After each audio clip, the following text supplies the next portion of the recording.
사랑의 하나님, 우리 아버지, 기도할 수 있는 특권 주셔서 감사합니다. 비록 세미한 음성이지만 중심의 간절함을 주께서 들으시고 응답해 주시고 또 이 시간들을 지켜주시기를 간절히 바랍니다. 오늘도 참 중요한 챕터이고 또 가슴 벅찬 내용들을 우리가 살펴보겠습니다. 성령께서 충만히 임하셔서 과거 귀히 들어쓰셨던 침례 요한을 통하여 오늘날 우리에게 성령의 외침을 듣게 하시고 그 성령의 음성을 통하여 우리 속의 자아들이 흔들리고 깨어지는 경험할 수 있도록 하나님 허락하여 주옵소서. 각자의 자리에 이 기도 응답으로 함께 계셔 주시고 시종을 아버지께서 주관하시며 단 한순간도 사단이 틈타지 못하도록 지키시고 보호해 주시길 바라며 예수님 귀하신 성으로 간절히 기도드립니다. 자, 오늘은 18 장입니다. 그는 흥하여야 하리라. 이 챕터는 이제 시작할 때 우리가 다 같이 좀 눈을 감고 늘 하던 식으로 예수님께서 이제 본격적으로 사역을 시작하시지요. 그리고 유대 땅으로 오셔서 침례를 주시고 가르치시고 또 침례 주시고 하시는 장면이 머릿속에 그려집니다. 예수님께서 직접 침례를 베풀진 않으셨지만 예수님의 제자들이 침례를 베풀고 있습니다. 그리고 얼마 떨어지지 않은 곳에서 또 침례 요한 역시 늘 하던 사역을 계속하고 있습니다. 그런데 좀 오늘따라 좀 다른 모습이 그려지지요. 침례 요한 앞에 구름대처럼 늘 몰려있던 군중들이 오늘은 좀 한적해 보입니다. 그 많은 인파들이 어디로 갔냐면 예수께로 갔습니다. 그리고 그다음 날이 되면 하루만큼 더 훅 줄어 있고 점점 더 그렇게 줄어듭니다. 그리고는 '왜 사람들이 모여오지 않는가.' 궁금하게 생각한 침례 요한의 제자들이 알아봅니다. 그랬더니 본인들의 스승에게로 오던 그 사람들이 스승이 증거한 예수님께로 옮겨지고 있다는 거 알게 됩니다. 그리고 그곳에 가서 보니까 예수께서 직접 침례를 주시지 않고 예수님의 제자들이 침례를 주는데 그 제자들 중에는 불과 얼마 전까지만 해도 본인들과 같이 침례 요한 아래서 배웠던 그 동문들, 뭐 요한과 안드레 같은 사람이 대표적인데 본인들의 동료였던 그 사람들이 예수님의 제자가 돼서 침례를 주는 거예요. 본인들은 아직 그렇게 못하고 있거든요. 그리고 본인들의 스승이신 인제 침례 요한이 침례를 주는 건데 예수님의 제자들은 직접 지금 침례까지 주면서 본인들과 함께 공부했었던 동문인데 갑자기 마치 신분 상승된 것처럼 이런 모양새가 보입니다. 그리고 그곳으로 사람들은 점점 더 많이 몰려가고 그리고 돌아와 보니까 스승님은 계시는데 침례 요한 앞에는 사람들이 얼마 없는 거죠. 초라하게 여겨지는 겁니다. 그리고는 이제 침례 요한에게 말합니다. "선생님, 우리에게 오던 사람들이 선생님이 증거한 사람 그 예수께로 다 갑니다. 우리한테는 인제 사람들이 안 오고 이제는 헌금도 안 합니다. 그러면 우리는 어떻게 생활합니까? 그리고 선생님을 이렇게 믿고 따랐던 우리에게 내일이 있습니까? 어떤 비전이 있겠습니까?"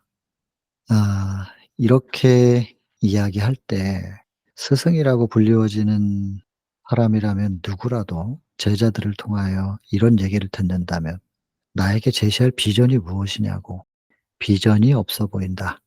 이런 얘기를 듣는다면 이거보다 더 큰 시험이 있을까 싶습니다. 스승이라고 불리워지는 사람들 가운데서는 아마도 이것보다 더 큰 시험은 없을 거예요. 근데 본문에 기록합니다. 자기 연민에 빠지고 나이 30 이거든요. 한참 너무너무 젊은 나이. 근데 이 젊은 나이에 이제 은퇴를 해야 되는 거예요. 이 본문에는 그 은퇴라는 단어를 썼잖아요. 30의 은퇴를 받아들이는 것. 그게 어떤 마음이겠어요? 그 자기 연민에 빠져 가지고 '내가 이렇게 끝날 순 없지. 이렇게 젊은데.'라고 하면서 뭔가 힘을 주기 시작했으면 충분히 예수님의 사역을 방해할 수 있을 만큼 침례 요한은 강력한 영향력이 있었습니다, 그 당시에. 근데 그 본문의 내용 보면은 자기의 능력을 알고 또 보면서도 충분히 백성들을 좌우할 수 있고 흔들 수 있는 그런 능력이 있다는 걸 본인도 알고 눈으로도 직접 확인할 수 있어요. 요청하면 사람들이 자기에게로 또 몰려오고 인파들을 보고 있는 상태이기 때문에. 그럼에도 불구하고 그 능력의 증거를 보면서도 침례 요한은 극복합니다, 그것을. 이런 상황은 하늘의 전쟁 모습과 굉장히 닮아 있는데요. 자주 언급하지만 계시록 12장 7 절부터 9 절까지 "하늘에 전쟁이 있으니." 하면서 미가엘과 그의 사자들이 용으로 더불어 싸울세. 용과 그의 사자들도 싸우나 이기지 못하여 하늘에서 있을 곳을 얻지 못하고 내보내짐을 받고, 그리고 인제 이 하늘에서 내보내짐을 받은 이 루스벨이 인제 사단이죠. 그래서 옛뱀, 큰 용, 마귀, 사단이라고도 하는 온천하를 꿰는 자라고 이름한 그 루스벨이라는 존재 말입니다. 근데 이 루스벨이라는 존재가 원래 사단이 아니고 천사장이었잖아요. 근데 이사야 14 장에 12 절부터 14 절에 "너 아침의 아들 계명성이여." 빛을 발하는 자라는 뜻이거든요, 계명성. "어찌 그리 하늘에서 떨어지고 땅에 찍혔는고." 이게 탄식이죠. 왜 그랬느냐 도대체. 그것은 그의 마음속에 뭐가 생겼냐면, 내가 하나님의 무별들 위에 나의 보좌를 높이고 지극히 높으신 자와 비교 보겠다는 생각을, 그 생각을 품음으로 비교, 비겨 보겠다. 경쟁, 상대평가. 나도 충분히 경배받을 만큼 뛰어나고 능력이 있는데 나도 경배받고 싶다. 이제 감히 하나님께는 그런 생각을 갖지 못했었지만 하나님의 아들은 언제나 말씀이셨어요. 우리는 그 이름을 예수라고 이름을 붙였지만 그 예수라고 하는 이름은 마태복음 1장 21 절에 붙여진 이름이고, 하늘에서는 예수가 아니었겠죠. 하늘에서는 어떤 이름으로 불려질지 모르겠지만 어쨌든 우리는 그 태초에 말씀이 계시니라고 했기 때문에 그저 예수라는 이름을 갖기 전에 하나님의 아들은 그냥 말씀이라고 우리가 좀 표현할 수 있겠어요. 근데 인간에게 가까이 오시기 위하여 하나님의 말씀이 육신이 되어서 오셨잖아요, 인간의 모습으로. 그러니까 인간이 볼 때는 똑같이 인간으로 보이니까 만만해 보이죠. 그래서 그냥 십자가에 못 박아 죽이잖아요. 사람과 소통하기 위하여 인간으로 오신 하나님께서 천사들과 소통할 때는 어떤 방식으로 표현하셨을까요? 인간의 재료는 흙이잖아요. 천사들의 재료는 빛인데 광자들을 모아 가지고 만든 것이 인제 천사들입니다. 그렇다면 예수께서 천사들과 소통하기 위해서는 '천사의 모습이 아니었을까.'라고 생각해 봅니다. 그러니까 하나님께서 천사들과 소통하기 위해서는, 그러니까 항상 만만해 보여요. 그러니까는 뭐 '나하고 별다를 거 없잖아.' 하면서 비겨 보겠다는 생각을 감히 했었을 수도 있겠습니다. 이제 이 장면을 좀 더 명확하게 보려면 부조와 선지자 1장 죄가 용납된 이유, 그 챕터를 보시면은 잘 이해가 되실 텐데, 본래 예전 번역에는 죄의 기원이라는 표현을 썼습니다. 그 제목이 죄의 기원. 근데 그게 '참 적절하지 않은 제목인데.'라는 생각을 했었어요. '왜 이렇게 번역이 됐을까?' 이런 생각을 했었는데, 이게 좀 바꿔서 죄가 용납된 이유라고 고 이름을 바꿔 줬는데 참 다행이라고 생각합니다. 죄가 용납된 이유 속에는 하나님의 품성이 높여질 수 있습니다. 이게 죄의 기원, 그러면 이 죄의 기원이 오묘거든요. 그래서 사단 속에 죄가 일어나는 것이 마치 그러면 '사단을 창조하신 하나님께로부터 죄가 온 것인가?'라고 생각이 충분히 될 만큼 또 그런 식의 논문들도 있더라고요, 신학적인 논문들도. 그래서 상당히 쪼끔 좀 우려가 좀 되는, 그리고 지난번 말씀드렸지만은 에스겔 28장 15 절에 네가 지음을 받던 날부터 완전하였는데 마침내 불의를 행하였다." 요것도 번역이 정확한 표현이 아닙니다. 완전했었는데 마침내 결과적으로 finally 불의가 나왔다? 이렇게 해석하면 대단히 곤란합니다. 불의가 나올 수 있게끔 창조된 것은 완전한 게 아니거든요. 지음을 받던 날부터 완전했었던 건데 완전해서 어떻게 불의가 나오겠어요. 그렇게 해석을 하면 안 되고, 그게 원문상 보면 또 영어 번역도 그렇게 돼 있습니다. "불의를 행하기 전까지는 완전하였었는데." 이렇게 됩니다. 그렇게 해석하셔야 됩니다. 그러니까 불의를 행하기 전까지는 완전하였다. 의가 아닌 것, 곧 하나님과 분리된 상태를 얘기합니다. 불법도 법을 어긴 것이 아니라 법이 아닌 상태거든요. 법은 사랑이기 때문에 사랑이 아닌 상태가 죄입니다. 사랑이 아닌 것, 사랑은 하나님이시기 때문에 하나님과 하나였고 원래 하나님으로 충만하게 되어 있을 때가 완전한 상태예요. 루스벨이건 천사들이건 우리도 마찬가지. 근데 하나님과 분리되면 그것이 곧 죄죠. 분리되면 이게 사랑이 아닌 게 되는 거고 그게 불법이고 그게 죄인 것이죠. 그게 하나님의 의와 분리됐기 때문에 그게 불의가 되는 것이고 생명이신 분과 분리됐기 때문에 사망이 되는 것이고 그게 곧 죄입니다. 그래서 행위가 물론 죄의 열매인 건 틀림없습니다. 죄가 아닌 건 아니죠. 죄는 맞는데 그것이 뿌리의 죄가 아니에요. 뿌리가 죄이기 때문에 죄의 열매를 맺는 것이지 죄의 열매가 죄의 자체는 아니란 말이에요. 근데 자꾸 우리가 죄의 열매를 자꾸 어떻게 해결해 보려고 하면은 죄의 열매들을 떨궈 버린다 할지라도 뿌리가 죄면은 죄의 열매가 또 생겨요. 그렇기 때문에 가장 근본적인 죄라고 하는 것은 하나님과 분리된 상태를 죄로 보셔야 돼요. 그래서 뿌리가 옮겨져야 됩니다. 뿌리가 바뀌어야 돼요. 그래서 의와 생명과 사랑이신 분과 다시 연결되면 분리되면 사망의 열매가 생기는 거고 그게 다시 연결되면 생명의 열매, 사랑의 열매, 의의 열매가 맺히게 돼 있는 거라서요. 그래서 포도나무 비유가 있는 거죠. 요한복음 15 장에 "누구하고 접붙여질 것이냐." 이제 이건데 원래 우리는 접붙일 필요가 없이 그냥 그렇게 연결되어 있었어요. 근데 그게 인제 끊어졌었던 상태이기 때문에 다시 접붙여지는 그것이 인제 필요한 거죠. 이 거듭남이고. 그래서 아무튼 자기가 높아지겠다는 생각을 루스벨이 품음으로 자아가 생긴 거 아니겠어요? 그것은 부자선지에 보면 오묘라고 돼 있어요. 실제로 부자선지 1 장에 보면 사단도 자기 속에서 올라오는 그 욕망에 대해서 그게 왜 어디서 올라오는지를 몰랐다고 표현돼 있거든요. 그래서 죄는 오묘고 그것을 이 땅에서 찾으려고 하지 말라고까지 기록돼 있습니다. 하늘 가면 오묘에 해당되는 것들이 해결이 될 거예요. 지금 3 차원적 사고를 가지고 있는 우리가 도무지 이해할 수 없는 범주의 것들이 있습니다.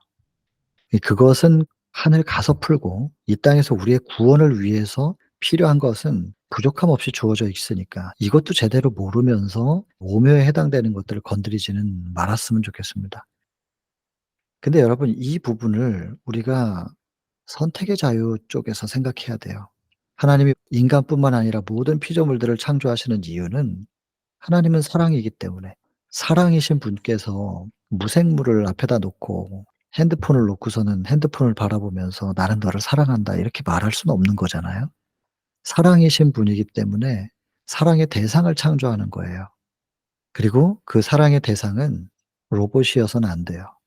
선택의 자유가 있어야 되고 그리고 이제 이게 참 중요한 부분이긴 한데 아담과 하와를 창조하고 왜 선악과를 굳이 뒀겠어요? 선악과를 두신 이유가 있어요.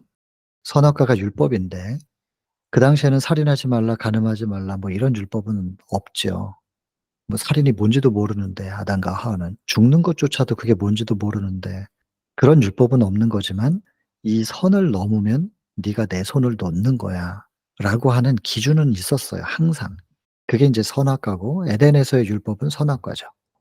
그런데 왜 그것이 필요했는가? 필요하거든요. 왜냐하면 아담과 하와는 창조되기로 선택하지를 않았단 말이에요. 하나님께서 당신이 사랑이시라서 사랑의 대상을 하나님의 주권으로 창조를 하신 거예요. 그러나 창조받은 피조물들은 창조되기로 존재하기로 선택하지 않았거든요. 그랬기 때문에 피조물들이 창조되어지고 눈을 떴을 때 나를 창조하신 하나님께 너무 감사하고 하나님께서 나를 위해서 창조해 주신 모든 환경들에 대하여 감사하다면 감사하고 그냥 그렇게 살면 되는데 '왜 내가 원하지도 않았는데 나를 창조했느냐. 난 다 마음에 안 든다.' 예를 들어 그럴 수도 있잖아요. 뭐 자녀들이 종종 그런 말 하잖아요 부모님한테. "나를 왜 낳냐고. 내가 뭐 낳아 달라고 했냐고." 뭐 이런 얘기하면 참 황당하지 않습니까? 부모 입장에서는. 제가 그런 얘기를 들어보진 않았지만 굉장히 황당할 것 같은데 우리가 하나님께 그렇게 할 수 있는 거죠 얼마든지. 그 하나님은 미리 준비해 놓고 계세요. "그래 맞아. 내가 내 주권으로 그냥 내가 원해서 창조를 했는데 네가 이 환경이 싫고 살아가기 원하지 않으면 너가 원래 자리로 돌아갈 수 있어. 그냥 무의 세계로 돌아갈 수 있는 거야. 네가 선택하면 돼." 그럼 어떻게 하면 돼요? 선악과를 따. 선악과를 따면 네가 무의 자리로 이 모든 것들을 원치 않아서 돌아가기를 원한다는 것이 증명이 된다. 그러면 내가 그렇게 되돌려 보내 줄게. 이 그 기준이에요 선악과는. 근데 만약에 아담이 하나님께 몰래 가 가지고 "나 살기 싫어요." 이래 가지고 그럼 하나님께서 그냥 "그래 그러면 원래 자리로 돌아가자." 그리고 다시 흙으로 보내 버리면 우주거민들이 볼 땐 이상하거든요. 갑자기 아담이 사라졌으니까. '이상하네. 어디 갔나?' 몰라 하나님께 갔는데 갑자기 사라졌어. 안 보여. 이렇게 할 수는 없는 거예요. 그래서 훈련을 고되게 받는 군대에서도 그러지 않습니까? 훈련 받기 싫으면 징집으로 영장을 받아서 간 군인들은 그렇게 할 수는 없는 건데 그건 의무니까. 그러나 이제 해병대 같은 데도 그렇고 미국의 뭐 다른 특수부대들도 그렇다고 제가 들었어요. 한국의 해병대는 그냥 "훈련 받기 원치 않는다. 내가 이거 잘못 선택한 것 같다."고. 그러면 집에 보내주더라고요. 그래 가지고 보내주면 또 인제 영장 나오면 또 다른 데로 가긴 가지만 이제 그거를 공식적으로 해야 돼요. 공식적으로 정확하게 "나는 이 훈련을 거부한다."고. 그렇게 인제 의사를 표현하면 그냥 모두가 다른 훈련생들이 다 보는 앞에서 "오케이. 그럼 집으로 돌아가라." 그러면서 보내줘요. 이제 이런 똑같은 거예요. 갑자기 사라지면 이상한 것이고 공식적으로 딱 인제 "나는 원치 않는다."라고 표명을 해야 되는 것이죠. 그게 선악과의 역할이었던 겁니다. 그래서 하나님께서 창조를 하실 때는 반드시 그 피조물 속에는 선택의 자유를 주시고 심지어 하나님을 거부할 수 있는 자유까지도 주셔야 그게 사랑이란 말이에요. 그게 온전한 사랑이란 말이에요. 그러니 루스벨에게도 그렇게 한 거예요. 그 루스벨 속에는 자기가 더 경배받고 싶은 이 뭔가가 올라오는 이것도 전부 자유의지를 준 것 속에 속해요. 그러니까 하나님과 분리되기를 원하는 그 욕망조차도 그게 죄인데 왜냐하면 죄가 사망이고 하나님이 생명이시니까 하나님과 분리되면 사망이죠. 그게 우리는 죄라고 부르는 거예요. 이게 하나님과 분리된 게 죄예요. 그러니까 그 욕망이 올라오는 것조차도 올라오게끔 창조된 것조차도 하나님의 사랑 안에 포함되어 있는 거란 말이에요. 그러면 이거를 사람들이 생각할 때 '그게 죄라면 죄의 기원이 그럼 하나님이네.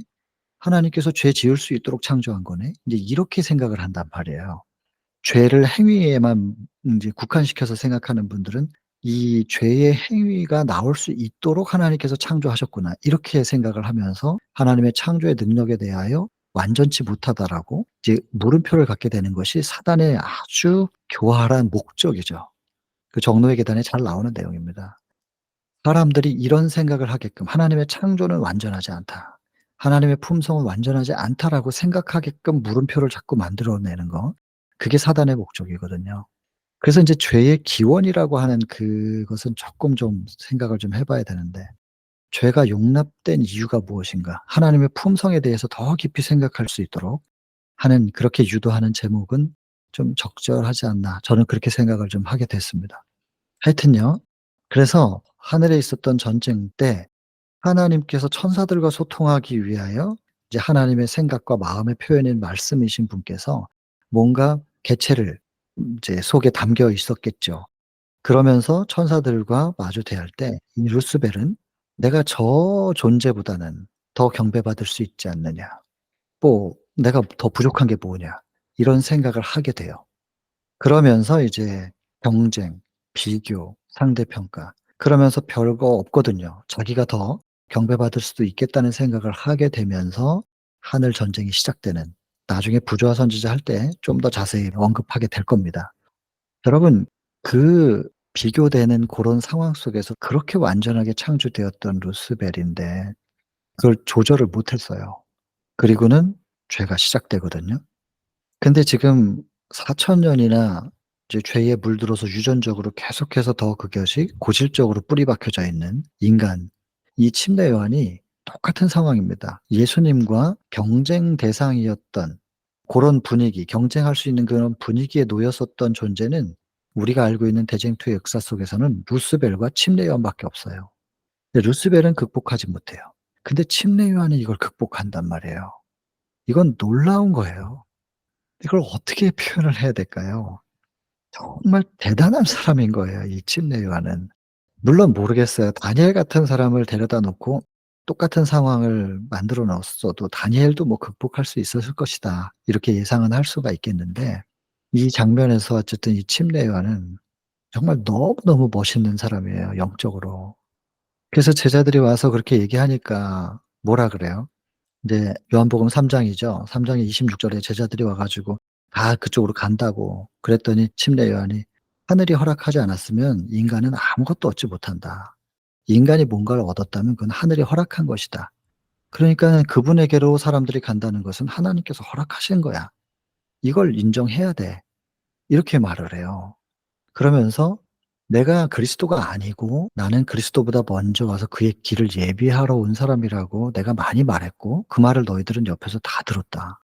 내가 내 사역에 대하여 그리고 그리스도와의 나와의 관계에 대하여 예수라는 분과 나와의 관계에 대하여 이렇게 명확하게 내 입장을 밝혔다는 것에 대해서 증거해 줄 이들이 너희 아니냐. 너희가 가장 옆에서 들었지 않느냐. 나는 메시아가 아니라고 얘기했지 않느냐." 그러면서 명확하게 본인의 관계와 정체에 대해서 사명에 대하여 다시 한번 언급합니다. 그리고는 신부를 취하는 건 신랑이지만 그게 인제 27, 28, 29절 계속 내려오면서 얘기하는 거예요. 29 절에서 신부를 취하는 건 신랑이지만 그 두 사람이 합하여지는 모습을 옆에서 역할을 하면서 지켜본 그 친구는 얼마나 기쁘겠냐 이 말이에요. 그리고 축하해 주지 않느냐. "나는 그러한 기쁨으로 충만하다." 야, 이거 정말 얼마나 멋진 표현입니까? 시기하고 질투하고 그 자기 연민에 빠지고 '내 인생은 뭐지?' 이런 생각이 드는 게 아니라 그냥 이런 기쁨으로 충만하다. 모든 사람들이 그분에게로 가고 예수님의 말씀을 듣는 그 모습이, 그것을 바라보는 내 마음은 기쁨으로 충만하다. 너무너무 멋지지 않습니까? 아, 하늘이 볼 때 침례 요한을 얼마나 이 귀히 봤을까요? 나중에 이제 22 장에 보면 요한의 투옥과 죽음 그 챕터에서 또 나오지만 하늘은 침례 요한을 정말 큰 사랑으로 봤다고 그렇게 돼 있죠. 하늘이 인간에게 줄 수 있는 가장 큰 영예로움을 침례 요한에게 주었대요. 그게 뭔지는 이제 또 그때 가서 보겠지만 멋진 모습입니다. 그러나 침례 요한은 이제 안타깝게 얘기해요. 이제 30 절이 인제 그 얘기죠. "그는 흥하여 하겠고 나는 쇠하여 하리라." 그리고 31 절에 근데 인제 하늘로부터 내려오신 분은 하늘의 것을 말하고 땅에 속한 사람은 땅의 것을 말하는데 하늘에서 오신 분이 하늘의 것을 얘기하지만 증거하지만 그것을 듣는 이가 없다 하면서 안타까운 표현을 오히려 하죠. 침례 요한은 이렇게 이 상황을 극복하고 있습니다. 그런데 반대로 제사장들과 랍비들은 침례 요한에게 사람들이 몰려갈 때도 그것이 못마땅했거든요. 근데 인제는 침례 요한보다 더 큰 능력으로, 침례 요한은 이적을 행하진 않았었단 말이에요. 근데 저 예수라고 하는 사람은 이적까지 행하면서 치료도 하고 이런 능력이 나타나잖아요. 사람들이 더 열광하죠. 견딜 수가 없는 거예요, 이 제사장들과 랍비들이. 그래서 어떻게든 저 백성들이 저쪽으로 몰려가는 것을 어떻게든 막아야 한다. 방해해야 된다라는 결심을 하고 이제 뭐 이제 죽이기로 계획한 것은 처음부터 시작이에요. 뭐 어떻게 감출 수가 없으니까 '저 예수라는 존재가 없어져야만 백성들의 시선이 다시 우리에게로 올 것이다. 그래야 또 백성들이 우리를 쳐다봐야 로마가 우리의 기득권을 인정해 주지 않겠느냐.' 이제 이런 거죠. 그 정치적인 기득권을 위해서 하나님의 대리자로서 직함을 받고 사역을 하는 사람들이었지만은 용납하지 못합니다. 정치적 기득권을 놓지 않기 위하여 얼마든지 복음의 정신을 놔 버릴 수 있는 그런 상황들이었습니다, 그 당시에. 자, 그러면서 인제 그 사람들은 이제 요한의 제자들을 또 부추기고 나중에 보면 28 장에서 또 나오는데요.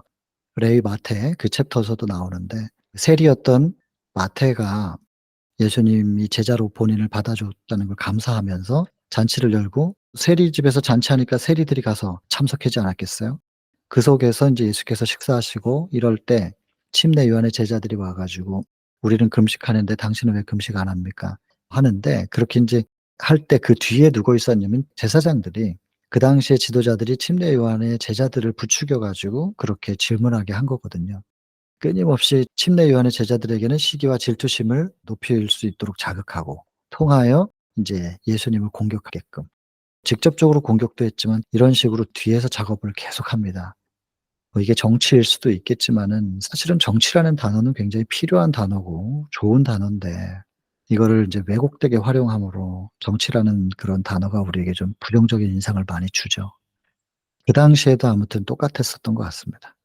근데 그런 상황 속에서 침례 요한을 생각하는 예수님, 침례 요한과 자주 만나고 대화하고 뭔가 이제 같이 협력해 가지고 사역을 하지는 않으셨습니다, 일부러. 우리가 그 내용을 알죠? 일부러 왜 그렇게 하셨는지. 그 시대소망 10 장에도 나와 있잖아요. 미리 뭔가를 공조했다라고 하는 것이 그런 인상을 주지 않기 위해서. 침례 11 장에서도 보면 예수님하고 침례 요한이 처음 만나죠, 그때. 그런 것처럼 그 이후에도 계속해서 뭐 이게 같이 뭔가를 만나서 하지는 않았습니다. 그러나 예수님은 침례 요한을 늘 생각하고 있었던 것 같아요. 그리고 이 본문의 내용에는 뭐라고 표현되어 있나요? 침례 요한이 사실은 잘 버티고 있지만 그러나 쉽지는 않지요. 그게 사람인데 어떻게 쉽겠어요. 심지어 우리가 공부했지만은 12 장에 예수님께서 40일 금식하고 인제 돌을 떡으로 만들어서 "먹어 봐라."라고 하는 사단의 시험이 있었을 때 거기에 이런 표현이 있잖아요. "예수님의 마음에 심적 투쟁이 없지 않았다." 이렇게 돼 있잖아요. 예수님은 우리하고 똑같은 시험을 받아 보신 분이기 때문에 시험 받을 때의 인간의 심령의 이 연약함과 흔들림과 그 투쟁을 아시는 분이거든요. 그러니까 침례 요한이 지금 마음은 힘들 거라는 거를 예상하시는 거예요. 정말 잘 이겨내고 있고 좀 멋지게 대쟁투를 싸워 나가고는 있지만 그가 힘들 거라는 걸. 그래서 본문에 뭐라고 표현해요. "여자의 배로 난 자 중에 가장 위대한 선지자 하나를 휘몰아 갈 만한 폭풍이 불고 있다." 이렇게 강력하게 표현을 지금 하잖아요. 풍이 불어서 지금 그 선지자를 쓰러뜨리려고 사단이 맹공격하고 있는 모습을 지금 예수께서 예상을 하시고 보시는 겁니다. 그리고 그 속에서 계속 예수님께서 그 자리에 머물러 계시면 침례 요한이 힘들거든요. 그래서 예수님께서 결정하신 게 뭐냐면 이제 자리를 비켜 주시는 거예요. 침례 요한은 "그는 흥하고 나는 쇠해야 될 것이다." 이렇게 침례 요한의 입장에서 할 수 있는 최선의 모습, 완전의 모습을 보여줍니다. 그 이상 뭘 어떻게 하겠습니까? 하나님도 더 바라시지는 않으셨을 거예요. 그러나 예수님은 또 침례 요한을 위하여 뭔가를 하시죠. 그게 뭐냐면 자리를 비켜 주시는 거예요. 그래서 예루살렘을 떠나서 북쪽으로 올라가시면서 사마리아로 가시는 얘기. 그래서 사마리아로 가면 이제 19 장으로 넘어가는데 시대소망 19 장에 야곱의 우물가에서 그 사마리아 여인을 만나는 얘기가 이제 이어지는 겁니다. 쭉 이어지는. 그래서 침례 요한을 위해서 자리를 피해 주는 것만으로 일석일조만 하는 게 아니고 자리를 피해 주면서 사마리아의 복음을 전하는 일석이조를 하시는 그 내용이 그 딱 떠나는 모습까지가 인제 여기에 이 챕터에 담고 있는 내용이죠. 그리고 거기 그 부분에 있어서 언급하잖아요. 이 침례 요한과 예수님이 만약에 갈등하고 부딪혔다면 교회에서 만약에 목사님과 장로님이 갈등하고 부딪혔다면 이분들이 자기 신앙을 포기하지는 않겠죠. 뭐 좀 다퉈 가지고 다른 교회로 간다 할지라도 다른 교회에서 또 신앙은 하겠죠. 그러나 그 지도자들의 갈등과 부딪힘의 모습을 보고 영혼들은 마음이 닫혀 버리죠. 그리고 그 서늘한 마음으로 떠날 수 있는 항상 영혼을 잃어버리는 결과를 낳는다는 것입니다. 그래서 항상 어떤 갈등의 소지가 있을 때 뭐 그 상대 평가와 비교 그것도 그 당사자들이 그러는 게 아니라 주변에 있는 사람들이 그런 분위기를 자꾸 고조시키고 특별히 침례요한의 제자들이 착각을 했단 말이에요. '뭔가를 망각했다.' 이렇게 적혀 있는데 침례요한을 통하여 정말 큰 일이 이루어졌기 때문에 자신들의 스승을 통하여서만 뭔가가 돼야 되는 것처럼 그래서 씨 뿌린 자가 반드시 열매를 얻어야 되는 것처럼 이렇게 생각을 했다는 것이죠. 근데 우리는 사실 스데반의 피의 순교를 통하여 사울이 바울이 됐어요. 바울의 피 흘리는 순교를 통하여 거기서 또 뭔가 나오는 거예요. 마치 물 한 방울을 떨어뜨리면은 한 방울로 딱 끝나는 게 아니라 떨어진 그 자리에서 마치 과거에 예전에 우유 선전할 때 나왔던 것처럼 왕관처럼 또 뭔가가 탁 이렇게 열매들이 퍼지는 그런 식으로 피가 피로 이어진 지금 이 대쟁투의 역사거든요. 그래서 내 피가 끝이 아니고 내 피는 누군가에게 거름이 되고 그 식물이 물을 먹고 자라는 것처럼 영혼은 예수님의 피를 먹고 자라니까요. 그리고는 또 싹이 트고 자라나고 거기서 순교하면 또 거기에서 피 흘리는 그 순교를 통하여 또 나오고, 이게 바톤을 이어가면서 계속 이어지는 것인데, '내가 처음이고 끝이고 내가 시작하고 끝을 보겠다.' 요런 생각을 이제 하게 되는, 이것도 역시 사단의 정신인데 침례 요한의 제자들이 그걸 깨닫지 못했던 것이고요. 그래서 주변에서 자꾸 이런 분위기를 고조시켰던 그런 상황들이 얼마든지 벌어질 수 있단 말이죠. 그럴 때는 언제나 예수님과 침례 요한의 이 모본, 이 모습을 기억하고 생각하라. 이렇게 적혀 있죠. 그러면서 이 챕터가 이제 마무리가 되는 겁니다. 좀 그려지셨나요? 자, 인제 눈을 한번 떠 볼까요? 그러면 저도 한번 내용을 보겠습니다. 여기 보면은 침례 요한이 등장하고요. 사단은 야심에 호소했습니다. 그리고 누구나 가지고 있는 인간의 마음이죠, 요 야심. 근데 침례 요한은 자기의 능력의 증거를 앞에 두고도 거절합니다. 그리고 모든 시선을 예수께로 돌리도록 그렇게 하지요. 이게 인제 첫 번째 문단이 이 챕터의 모든 것이에요. 근데 요 내용에 대해서 인제 밑에서 쭉 풀어나가는 거죠. 예수님께서 인제 요단강에 오셨고 침례 베푸시고, 근데 인제 친히 침례를 베푸지는 않았지만 제자들이 그렇게 함으로 인해서 침례 요한의 그 침례를 주는 그 사명에 대해서 인을 치셨다. 인정한다는 얘기죠. 물론 침례 요한에게 침례를 받으신 것조차도 인정하는 것이긴 한데 여기 다시 한번 이렇게 언급이 됐습니다. 근데 요한의 제자들은 시기했고 예수의 침례와 요한의 침례 비교하고 근본적으로 다르다고 자꾸 주장을 하는 거예요. 뭐가 달라요? 침례를 줄 때 어떤 말을 사용하는가 뭐 그런 게 형식인데 그게 뭐 그렇게 대단한 거냔 말이에요. 근데 이게 뭐 이때만 그런 건 아니고 역사 속에서 계속 이런 식으로 별거 아닌 거 가지고 다르다 맞다 이러면서 네 편 내 편 나누는 일은 늘 있어 왔던 일이지요. 근데 결정적으로 사실은 이런 게 중요한 게 아니라 이 사람들이 말하고 싶었던 거 뭐냐면 '예수의 제자들이 권한이 있냐? 침례 줄 권한이 있냐?' 이거거든요. 우리 스승님이 침례 주는데 예 뭐 요한이랑 안드레가 어떻게 침례를 줄 수 있냐 인제 이런 거거든요. 이 얘기하고 싶어 가지고 이 앞에 이런 거 가지고 별거 아닌 것 같고 인제 논쟁했었던 거죠. 그러면서 인제 와 가지고 볼멘 소리를 합니다. 침례 요한 앞에서. 이것은 요한에게 시험이었죠. 예 옆에 적었습니다. 루스벨도 넘지 못한 시험인데 스승으로서 이보다 더 큰 시험이 있을 수 있을까? 저도 스승님을 모셨고 또 저를 선생이라고 불러주는 친구들이 있습니다. 이거보다 더 큰 시험은 없습니다. 이건 시험이기도 하겠지만 제자들이 와서 "비전이 없다." 이렇게 얘기하면 그건 정말 괴로움일 거예요. 상상만 해도 '내가 이 제자들한테 비전을 제시하지 못하는구나.' 이런 생각이 들 때 얼마나 자기 자신이 초라하게 여겨지겠어요. 그리고 인제 자기 연민에 빠져 가지고 마음만 먹었으면은 예수님의 사업을 심각하게 방해할 수 있을 만한 능력이 있었다는 겁니다. 근데 인제 요한이 이걸 어떻게 극복했느냔 말이에요, 이거를. 이게 여러분 인제 그 10 장하고 이제 연결을 좀 시키셔야 되는데 여러분 기억나시나요? 10 장에서 우리가 그림을 그렸잖아요. 그 그림 중에 한 장면이 뭐가 있었습니까? 침례 요한이 광야에서 돌산, 바위산에서 이렇게 내려다 보니까 인생들 살아가는 모습들이 보이잖아요. 그 죄된 모습을 탄식하고 있을 때 그 땅을 쳐다보고 있었던 침례 요한이 무엇을 바라보게 되나요? 시선을 쪼끔만 올리니까 하늘이 보입니다. 그 죄된 세상을 충만히 덮고 있는 하늘이 보이는 거예요. 그 하늘을 통하여 하늘 아버지의 마음, 그 가슴이 보이는 겁니다. 그 세상을, 그 죄된 세상을 끌어안고 계시는 그 하늘이 너무나 아름다운 모습을 보았다. 우리가 인제 그 10 장을 그릴 때 이 얘기했었잖아요. 여러분 그 하나님 아버지를 생각하면 하는 가운데서 침례 요한은 여기 보면 자신을 잊어버리는 영적 경험을 했다고 거기 적혀 있잖아요. 똑같습니다. 이렇게 하나님 아버지를 생각하느라고 자기 자신을 잊어버리니까 자아가 잊혀진 상태잖아요. 그 하늘 아버지가 세상을 그렇게 끌어안고 있는 그것이 뭐냐면 뭐 헤아릴 수 없는 사랑인 것이죠. 그래서 여러분 이 여기 보면 침례 요한도 선천적으로 본성적으로 똑같아요, 우리하고. 똑같은데 그렇기 때문에 결함도 있고 약점이 있기 때문에 시기하고 질투하고 자기가 더 인기가 있고 싶고 이런 마음이 왜 없겠어요. 그러나 10 장에서의 이 경험들, 이런 경험들을 통하여 거룩한 사랑의 접촉이 일어나잖아요. 이 사랑의 접촉은 그를 변화시켰다. 그 변화가 뭐겠어요? 자아를, 자기 자신을 잊어버리는 영적 경험. 이런 영적 부흥을 겪은 거예요. 이게 변화지요.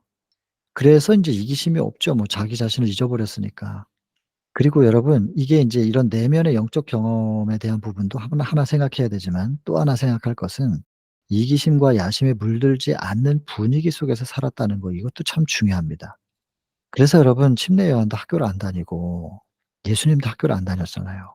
여러분 학교를, 요즘 이 학교가 유치원 때부터 경쟁을 시키는 이런 일들이, 참 안타까운 이 교육계에 이런 일들이 나타나는데, 이것이 인제 종교 암흑기를 두고 그 전과 후에 이제 538 년부터 AD 1798 년까지의 인제 그 1260년 동안의 종교 암흑기를 두고 그 전과 후의 교육계의 변화가 있습니다. 이 교육 얘기는 나중에 또 할 기회가 좀 있으면 좋겠습니다. 사단이 현재 교육계에 침투했고요. 종교 암흑기 때 자기의 그 장악력을 잃어버리게 된 것이 결국엔 프랑스 혁명 사상이었기 때문에, 그 혁명 사상, 이 사상을 주관하는 것이 교육이라서 그가 1798 년에 한번 놓쳤다가 1929 년에 다시 그가 자기의 장악을, 이제 죽었던 상처가 나오면서 다시 살아나는 그 상황에서 제일 먼저 침투한 것이 교육계입니다. 교육계에 침투해 가지고 과거의 교육과는 상당히 다른 교육의 형태를 만들어내 버리면서 그것이 지금 우리 자녀들에게 미치는 영향은 막대한 것이죠. 그리고 사실은 인정할 수밖에 없지만 사단의 그 시도는 성공한 거예요. 전부 상대평가가 됐거든요. 하나님의 교육은 절대평가인데 전부 상대평가를 해 놨어요. 그래서 이런 상대평가의 의식을 가지고 있는 정서로, 그런 정서로 우리가 완전이라고 하는 표준을 자꾸 만들면, 자꾸 이미지화시키는 게 뭐냐면 가시적인 거. 그래서 실제로 예수님의 모습을 보지도 못했으면서 '예수님은 이런 모습일 거야.'라고 하면서 자기들이 이미지화 시켜 가지고 '이게 예수님이지.' 이러면서 그 모양새를 따라하려고 하는, 이 내면에서 하나님과 하나 돼서 그분으로 충만하게 되고 그것이 차고 넘쳐 흘러나오는 그 빛은 그게 완전이거든요. 근데 우리가 만들어 놓은 완전의 표준, 가시적인 부분을 정해 놓고 그 완전에 도달하려고 하니까 지극히 자꾸 회칠만 하고 있는 거거든요. 듣자 하니 요즘에는 회칠도 잘 안 한다던데, 그것도 슬픈 일이지만 하여간 우리 자녀들이요, 성장할 때, 그래서 예수님의 그 유년 시대 7 장에 보면은 굉장히 단순하잖아요, 성경절 한 절. 그렇게 그 유년 시절에 대하여 간단하게 성경에서 기록한 이유가 무엇인지 우리는 생각해 봐야 되는 거죠. 아이의 생활은 흥분되지 않아야 되고 항상 차분하고 단순해야 되고 어머니의 사랑으로 충분한 것이고 비교와 상대평가, 경쟁 이런 것이 없는 요런 상황 속에서 아이들이 어린 시절에 성장을 하면 요런 부분들이 개발이 안 된단 말이에요. 경쟁하고 뺏고 내가 쪼금이라도 뭐 더 많이 갖기 위해서 머리를 쓰고 요런 것이 개발이 좀 안 되는데, 계속해서 경쟁 가운데서 아이들이 성장을 하면 위험이 있죠, 위험이. 그래서 여기 보면 이기심과 야심에 물들지 않는 분위기 속에서 성장하고 살았어요. 그리고 시기에 돕기에 초연한 사람. 그래서 이런 환경적인 부분도 상당히 영향을 주었습니다. 그래서 우리가 침례 요한의 개혁 가운데 의식주였잖아요. 주거지. 이 개혁도 중요한 부분 중에 하나지요. 그리고 어쩔 수 없이 그 주거지를 바꿀 수 없는, 어쩔 수 없는 상황은 복음을 전하는 사역 외에는 어쩔 수 없는 범위 안에 포함이 안 됩니다. 어쩔 수 없이 도시에 살아야 된다라고 하는 거기에 포함되는 것은 도시 사람들에게 복음 전해야 될 거 아니에요. 거기 사람들 몰려 있는데. 그 사람들에게 그물을 던지기 위해서는 거기에 어부가 살아야 되거든요.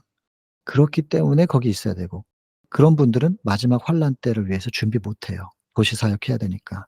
그러면 미리 피할 수 있었던 사람들이 다 준비해 놔야 되고, 그리고 그분들이 환란 때 나오게 되면 그분들을 당연히 환영하면서 영접할 수 있는 그런 준비를 미리 해야 돼요. 그래서 시골 생활하는 분들은 나만 잘 먹고 잘 사는 집을 지으면 안 되는 거예요. 방을 많이 만들고 여러 사람들을 함께 모셔서 같이 살 수 있게, 내가 사는 집의 재료를 싼 거를 쓰더라도 좀 더 장식을 안 하더라도 단순하게 만들어서 거기에서 남는 비용으로 다른 집을 더 지어야죠. 그래서 사람들을 받아들일 수 있는 그런 상황을 만들어야 된단 말이에요. 그 외에는 우리의 환경을 아예 주거지의 환경 선택하는 부분에 있어서 지금 이 시대가 급박하기 때문에 여러분들이 깊이 기도하면서 생각하셔야 합니다. 그리고 특별히 우리의 자녀들을 위하여서 경쟁 가운데서 아이들이 성장하지 않을 수 있도록 환경을 만들어 주는 일은 그 아이의 어쩌면 영생을 좌우할 수도 있을 겁니다. 이 표현이 여러분들에게, 근데 여러분들은 사실 자녀들은 다 키운 분들이니까 뭐 크게 부담은 없으시겠는데, 예, 이제 막 자녀들을 키우는 그런 부모들이 이 얘기를 들으면 굉장히 부담스럽겠죠. 그래도 어떡하겠어요. 제가 지원해서 하는 말이 아니기 때문에 하기는 해야 되니까 저도 말하는 것이 쉽지는 않습니다. 이게 쉽게 그냥 말이라고 이렇게 그냥 나오는 말이라고 막 표현하는 건 아닙니다. 근데 이 정말 개혁이 필요합니다, 주거지의 개혁도. 근데 침례 요한이 어떻게 이렇게 극복할 수 있었냔 말이에요, 루스벨도 극복하지 못한 것을. 근데 침례 요한이 여기 지금 우리하고 똑같은 본성을 가지고 있었다고 인제 여기서 기록을 하면서 어떻게 극복할 수 있었는가 이유를 이렇게 두 가지로 내면의 깊은 하나님의 사랑과의 접촉을 통하여, 요거는 이미 10 장에서 나왔던 거잖아요. 통하여 자기 자신을 잊어버리는 경험을 했고, 동시에 그럼에도 불구하고 계속 자극을 받으면 이게 또 올라오잖아요, 본성이 있으니까. 근데 그것이 자극을 덜 받을 수 있는 환경 속에서 이렇게 성장하고 살았다, 이렇게 언급이 되어 있기 때문에 말을 안 할 수가 없는 거죠. 자, 그렇습니다. 그래서 침례 요한은 극복을 했고요. 그리고 인제 아까 말씀드렸던 이제 친구, 신부를 취하는 것은 신랑이지만 그러나 친구의 기쁨이 있다. 나는 이러한 기쁨으로 충만하다. 요게 인제 충만하다, 요게 인제 29 절, 그다음에 30 절에 그는 흥하여야 하겠고 나는 쇠하여야 하리라. 이렇게 통쾌할 수가, 제가 옆에다 적었습니다. 아, 이 사단이 이렇게 말하는 침례 요한의 옆에서 그냥 크게 한 방 얻어맞은 거죠. 권투 시합이었으면 KO 당할 일이에요, 이게. 통쾌한 거예요. 사람이 어떻게 이렇게 말할 수 있어요, 사람이. 그 사단은 자신이 있었던 거란 말이에요. 근데 심레연이 그냥 사단을 막 그냥 크게 충격을 주는 이런 상황인 거죠. '그는 흥하여야 되겠고 나는 쇠하여야 되리라. 나는 이러한 기쁨으로 충만하다.' 하늘도 얼마나 박수를 쳤을 거예요. 우리가 뭐 축구 경기 보다가 한 골 넣으면 막 환호하잖아요. 그런 것처럼 하늘도 얼마나 기뻤을까요? 여러분, 우리가 이런 모습을 보이면서 하늘 한번 싹 올려다보면서 '하나님 보셨죠?' 인제 이런 눈빛이 하나님과 좀 이런 교감이 있으면 참 좋은데, 우리가 참 별거 아닌데 이렇게 시기하고 질투하고 화내고 그러잖아요. 요한은 믿음으로 구속주를 바라봄으로 자기 희생의 경지에 도달하였다. 여러분, 또 나오지 않습니까? 매번 나오는 얘기인데 바라봄으로. 우리는 안 돼요. 인간은 뭐 이렇게 할 수 없어요. 그러나 예수를 바라봄으로, 예수를 내 마음속에 바라봄으로 모시는 건데, 모셔서 그분으로 내 가슴을 충만히 채울 때 예수님이 넘쳐 흘러요. 그럼 이렇게 되는 거예요. 되어지는 것이죠. 그러니까 우리는 어떻게든 예수님을 내 마음속에서 놓치지 않으려고 꼭 붙잡고 있는 그 시도를 해야 된단 말이에요. 그러면 이게 인제 밑에도 나오는데, 이 바라봄이 곧 믿음이고 믿음이 곧 영접이고 그게 인제 영생이라고 했는데요.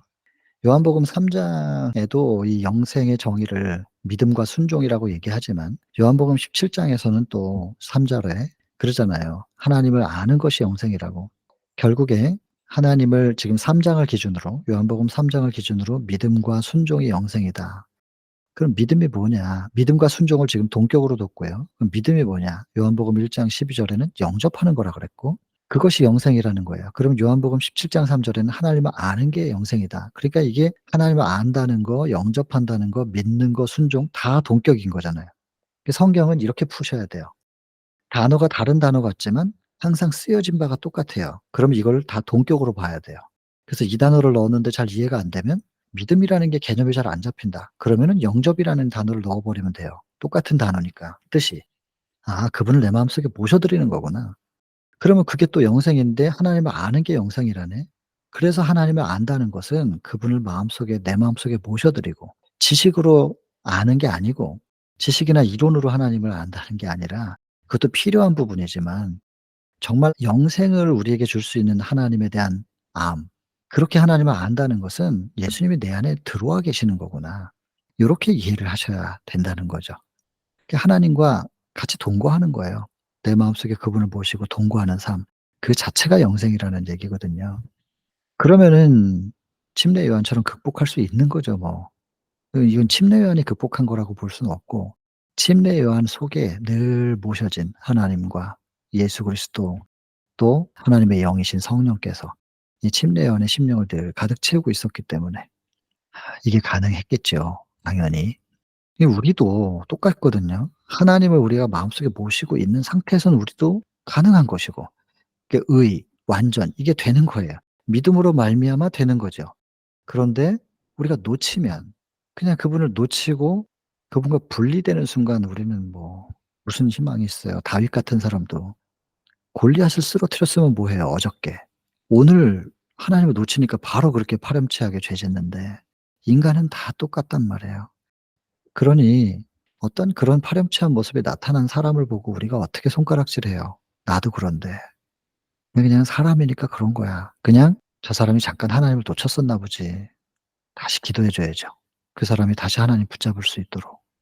다시 일어나서 다시 시작할 수 있 하면 또 그냥 과거를 잊어버려 주고 또 오늘과 내일을 향해서 내딛는 발걸음을 인정해 주면 되는 건데 자꾸 과거에 매여 가지고 그 사람은 지금 앞을 보고 나가려고 그러는데 그 사람의 과거를 가지고 자꾸 얘기해서 그 사람의 전진하는 힘을 자꾸 힘들게 만드는 우리가 그런 역할을 해서는 안 되지 않겠습니까? '사람은 안 변해.' 뭐 이러면서.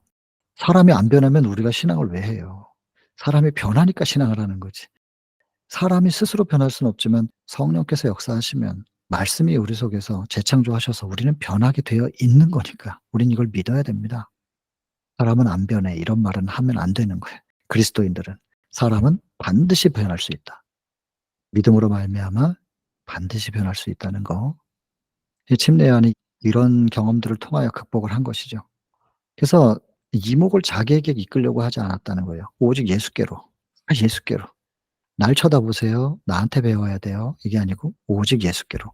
예수께로 가십시오. 예수님은 지금 오늘날 말씀으로, 하나님은 기록된 붓으로 말씀하시니까 붓으로 기록된 말씀 속에 하나님이 계시고 성령을 구하시고 성령의 가르침을 따라 기록된 말씀을 통하여 예수님을 만나야 됩니다. 자꾸 예수께로 가십시오. 이렇게 돼야 되는 거죠.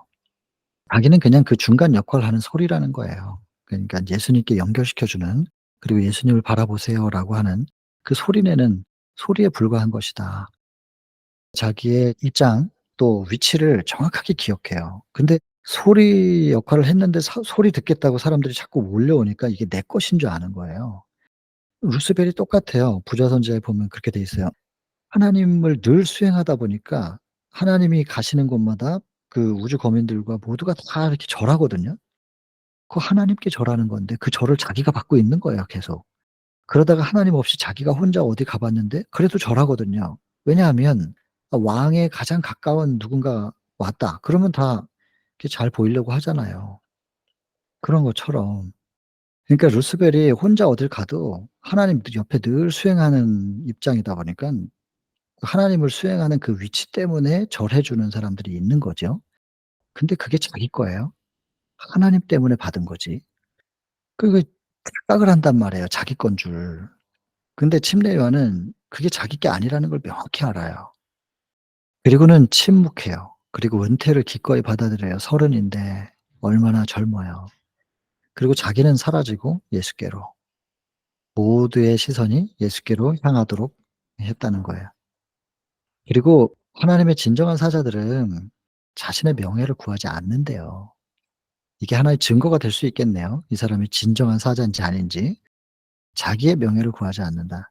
경쟁심 때문에 귀중한 복음 사업을 망치게 하는 일은 없을 것이다. 왜냐하면 이 경쟁심이 대쟁투의 시작점이었기 때문에 그래요. 루스벨이 가졌던 그 경쟁심. 정말 자기 마음을 잘 들여다보셔야 돼요. 내 속에 경쟁심이 있나? 상대 평가하는 게 있나? 시기하고 질투가 있나? 시기의 대상을 미워요 또. 그러니까 자꾸 미움이 생기고. 이거 정말 심각한 겁니다. 하늘의 전쟁을 시작하게 만든 이 초점. 이거 꼭 기억하시고 내 속에 이게 있는지 살펴야 돼요. 있으면 바로 하나님 앞에 헌신하세요. 빨리 드려야 돼요. "이거 해결하십시오. 이거 가져가 주세요. 사단의 정신이 제 안에 이렇게 있었네요." 그러면서 빨리 드려야 돼요. 그분이 붙잡으시면 실수 안 하시는 분이기 때문에 철저하게 조절이 될 거예요. 근데 그걸 맡겨 놨던 걸 또 되찾아와요. 하나님을 놓치면 인제 바로 그것이 인제 저한테로 돌아오죠. 그럼 제 속에서 그게 작용을 하면 또 인제 시기하고 질투가 나오는 거죠. 그러니까 어떻게든 결론은 뭐냐면 내 안에 하나님을 모시고 그분께 죄가 보이면 자꾸 드려 가지고 헌신해 가지고 그분이 그것을 조절하실 수 있도록 해 드리는 이걸 순간순간 살아가면 그렇게 순간순간 한 걸음 한 걸음 가다 보면 우린 분명히 하늘문 앞에까지 가 있을 겁니다. 예수님 재림하시는 그날 고개를 들 수 있을 겁니다. "산이여 바위여 내 위에 떨어져서 저 빛나는 얼굴로부터 나를 가리우라." 이렇게 말하지 않고 고개를 들고 "아멘. 주 예수여 오시옵소서. 제가 기다렸습니다." 이렇게 말할 수 있을 거예요. 한 걸음 한 걸음 가는 겁니다. 티끌모아 태산이고 뚜벅뚜벅. 그냥 오늘을 그저 살아가는 거예요. 우리에게 내일이 보장돼 있지 않기 때문에 주어진 오늘을 그저 살아가는 겁니다. 예수님 모시고. 흰내요한은 딱 그런 사람이었다는 겁니다. 그래서 이런 식으로 하나님의 사랑이 들어오면서 자아라고 하는 어둠이 밀려나간 그 심령, 인제 자아가 비워진 자리에 뭐가 차냐? 하늘의 빛이 차죠. 그래서 더 기별의 빛이 더 그 사람 속에 들어가서 충만히 기별을 채우는 거예요. 그래서 인제 이렇게 빛을 받은 사람의 눈에는 뭐가 보이냐면 위로부터 오는 것은 아까 다 말씀드렸는데 여기 나오네요. 그 침례 요한의 그 눈에는 밝은 통찰력으로 인제 이런 게 보이는 거예요. 하늘로부터 보냄받은 분이 하늘의 것을 얘기하는데 그 증거를 받는 이가 없다고 이렇게 안타깝게 지금 표현을 하는 거죠. 그러면서 만약 드물지만 그 아들을 믿는 자는 영생이다. 그리고 순종치 않으면 영생을 보지 못한다. 그러니까 여기서 말하는 요 두 절을 연결하면 믿음과 순종은 같은 것이라는 것이에요. 같은 것. 복종 같은 거예요. 복종이 뭐예요? 나를 그분께 드리는 헌신이에요. 믿음, 영접. 그분을 내 마음속에 받아들이면서 "내 본성을 다 덮어 주세요."라고 하면서 복종하는 거예요. 헌신하는 거죠. 그러면 그분의 임재의 빛이 우리에게서 발산되는 게 의예요. 그러니까 예수께서 우리에게 "의를 행하라."라고 말씀하셨으나 그거 앞에는 항상 뭐가 있냐면 "내가 네 안에 들어갈 수 있도록 마음문을 열어 줘."가 먼저예요. 믿음을 먼저 호소하고 계시는 거예요. "제발 내가 너 마음속에 들어갈 수 있게만 해 줘." 그러면 인제 우리가 그것을 그 말씀을 듣고 우리가 순종한다, 바라본다, 마음속에 영접한다, 믿는다. 그게 다 같은 뜻이죠. 노크하고 있는 두드리노니 했으니까 그 두드리는 음성을 듣고 열어드리는 게 순종이란 말이에요. 그게 또 믿음이고 믿음과 순종이 그러니까 같이 이루어지죠. 그랬더니 그분이 들어오셔 가지고 내 마음밭을 딱 점령해요. 점령하실 수 있도록 우리는 또 복종하는 거예요. 헌신한 거예요. 그렇게 하면 믿음과 순종의 열매가 뭐냐면 그분의 임재하신 그 자리에서 그분의 임재빛이 막 발산돼요. 그분으로 충만하게 된 게 흘러 넘쳐요. 그러면 그게 의의 열매들이 나가는 건데 그게 의예요, 의. 근데 우리는 순종을 뒤에다가만 적용시킨단 말이에요. 행동. "이렇게 해." 이렇게 하지 말라고 한 걸 하면 순종했다. 하지 말라고 한 거 안 하면 순종한 거잖아. 이렇게. 그거 얼마든지 스스로 할 수 있어요, 자기 행위로. 자기 의지로도 할 수 있어요. 심지어 내 의지조차도 내 자아에 뿌리 내려져서 나온 그 의지는 정로 5 장에 뭐라고 돼 있어요. "인간의 의지는 썩은 새끼줄과 같다." 이렇게 돼 있단 말이에요. 금방 끊어지는 거예요. 내 의지를 성령께 드려서 성령께서 내 의지 속에 역사하셔서 나의 의지로 성령께서 발산하셔 가지고 능력을 베푸셔서 나로 하여금 따르고 순종할 수 있게 성령께서 역사하시도록 기도해야 될 일이에요. 베드로 예수님과 함께 죽는 자리까지 갈 수 있어요. 진심인데 베드로의 자기 자신에게 뿌리 내려져 있었던 부활하시고 나서 "네가 날 사랑하느냐? 내가 주를 사랑하는 걸 주께서 아십니다." 뿌리가 옮겨졌다니까요. 사랑한다는 고백조차도 행동하는 모든 것들 '내가 이것을 거부하겠다.'라는 의지조차도 전부 믿음으로 철저하게 믿음으로 "성령께서 들어오십시오. 내 안에 들어오십시오." 하는 게 믿음이니까 영접하는 것이 믿음이니까 들어오셔서 "이거 제어해 주세요." 내 의지조차도 주께 드립니다. 다 헌신해야 된다니까요. 얼만큼 헌신했느냐에 따라서 의의 열매는 달라질 거예요. 아직 헌신하지 못한 거, 아직 내가 좀 즐기고 싶은 거, 내가 붙잡고 있는 거 뭔지 그거 발견해야 돼요. 계속 완벽한 의의 거울 앞에 나아가면 갈수록 내가 붙잡고 있는 게 뭔지, 나를 더럽히고 있는 게 무엇인지가 더 분명히 보일 겁니다. 거울 앞에 서 봐야 보이지. 그 보인 것이 자아 성찰이죠. 그리고 보이면 바로 드리는 거. 그게 헌신이고 보인다고 내가 씻으려고 하면 안 되고 내가 의롭게 만들어 보려고 하면 안 되는 일이고 불가능한 일이고 겉모양은 만들어낼 수 있어도 중심을 보시는 하나님께서는 그걸 다 보고 계시기 때문에 "얘야 이걸 왜 네가 붙잡고 있느냐." 안타깝게 말씀하실 거예요 아마. 이게 같은 얘기예요. 믿음과 순종이요. 다 같은 단어들이에요. 이걸 분리시키면 절대 안 될 거예요. 왜냐면 이게 안 풀려요. 이게 한 군데서는 맞아도 뒤에 가면 똑같이 적용시키면 안 맞고 이게 복음은 어디나 갖다 붙여도 다 맞아야 되는데, 마치 이거 마스터 키처럼 아무 데나 다 열 수 있어야 되는데 어디는 맞는 것 같은데 저쪽 갖다 붙여 보니까 안 맞고 이런단 말이에요. 분리시키면 안 됩니다. 이거 같은 단어입니다, 이거 뜻이. 근데 인제 제사장들과 랍비들은 이거를 용납을 못 해요. 그래서 이 시기심을 극복 못 하니까 당연히 없애 버리기로 결심하고, 그런데 인제 예수님이 침례 요한을 향한 그 마음은 이런 거죠. 일찍이 세상에 파송된 선지자 중에서 가장 위대한 선지자 하나 휩쓸어 갈 폭풍이 모여들고 있다는 것을 아시고 물러가십니다. 그리고 불화와 오해로 이끌 수 있는 모든 것을 피하려고 힘써야 한다고 되어 있습니다. 가급적이면 피해야 되는 거죠. 왜냐하면 영혼들을 잃는 결과를 초래하니까. 그래서 분열을 일으킬 듯한 사태가 발생할 때 언제나 우리는 예수와 침례 요한의 모본을 따라야 한다. 이거 꼭 기억해야 될 일들입니다. 우리 주변에 자주 있지 않습니까, 이런 일들이? 그냥 '내가 안 하면 되지 뭐. 내가 피하면 되지 뭐. 난 딴 데 가서 다른 일 하면 되지 뭐.' 이런 거죠. 그리고 하세요. 그렇게 하십시오. 이렇게 하는 거 말입니다. 이 하늘이 보시기엔 그게 아름다워요. 나는 인간적으로 볼 때는 내가 못나서 물러나는 것 같지만 그냥 하늘 앞에서 인정받으면 되잖아요. 하늘은 내 중심을 아시니까. 이제 제자들 얘기 나와요. 이 망각, 잊어버리고 있는 거야. 침례 요한은 도구에 불과한 거고 통로에 불과한 건데 침례 요한이 중심이 아니거든요. 근데 자기의 스승이 존경받는 것이 결국엔 이거 베드로도 똑같은 얘기인데 "너네들은 왜 성전세를 안 내냐." 이거하고 똑같은 거예요. 나중에 그 48 장에 보면 나옵니다, 시대소망에. 근데 그 성전세 내라고 할 때도 낸다라는 거예요. 왜냐면 자기 스승 예수가 성전세 안 내는 사람이라고 그렇게 여겨지면 본인들이 깎이는 거라고 생각하는 거예요. 결국엔 자기를 위한 거거든요, 그게 예수님을 높이는 게 아니고. 그래서 성전세 내야 된다고 그랬더니 예수님께서 "그래? 낸다고 했으면은 내야지." 근데 그러면서 인제 그냥 돈을 내라고 하지 않고 돈이 있지만 그 돈으로 내는 거 아니고 물고기 잡아 가지고 입을 벌려 보면 거기에 돈이 있을 테니까 그걸로 내라잖아요. 예수님의 신성, 왕이라고 하는 것을 명확하게 증명하시면서 그 돈으로 내겠다고 베드로가 약속한 건 지키게 하셔요. 그러면서 가르침을 주시잖아요. 세금은 누가 내는 거냐고. 백성이 내는 건데 그 왕은 세금 내냐 안 내냐? 안 내죠. 그럼 나는 세금 내야 되니 안 내도 되니? 베드로 할 말 없죠. 예수님은 성전세를 낼 이유가 없어요. 성전 자체이신 분인데. 그러니까 예수님을 높인다는 게 오히려 끌어내린 거고. 왜 그렇게 분별력이 없었냐면 자기가 낮아지는 게 싫으니까.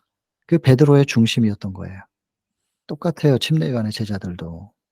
그래서 자기들은 그 능력이 없는데 자기의 스승이 그렇게 높여지는 걸 통해서 자기도 올라가니까. 그래서 그 침례 요한이 중심이 되기를, 자기들의 스승이 중심이 되기를 바랐던 마음이 있었던 건데, 아무리 훌륭한 사람이라도 그가 통로고 도구였는데 그들이 잊고 있는 게 있었다는 거죠. 저도 제자일 때가 있었기 때문에 이 마음 잘 압니다. 착각을 하죠. 요한의 사업 충분하지 못했습니다. 왜냐하면 요한이 부족한 사람이어서가 아니라 한 사람이 모든 걸 이룰 수는 없으니까.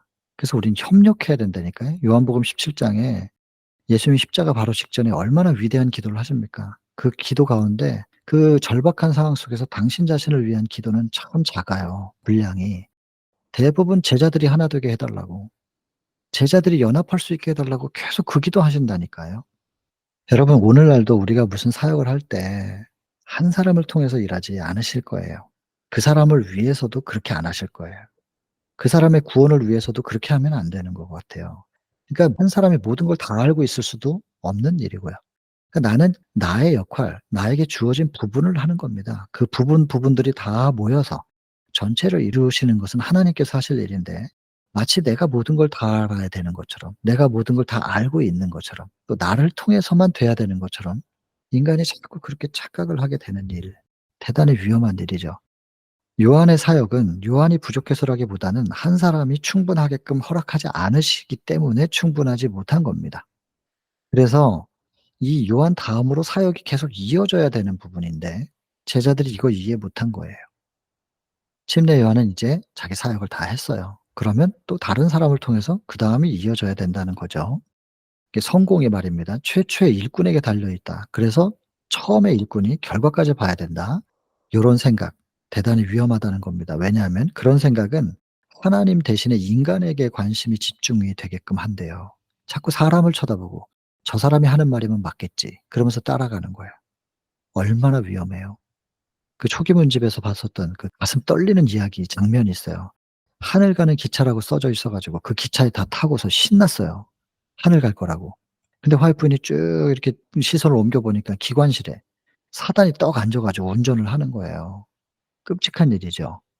직접 말씀을 스스로 성령을 간구하고 성령의 가르침대로 더듬어서 이 말씀의 분량에 있는 게 아니라 한 말씀이라도 성령의 지도하심을 따라 더듬더듬 이렇게 찾아가는 이런 작업하지 않고 사실 좀 그런 게 힘들기도 하고 때로는 뭐 귀찮기도 해 가지고 '저런 사람이 하는 말이면 맞겠지.' 그러면서 그냥 그 어떤 사람을 따라갔다.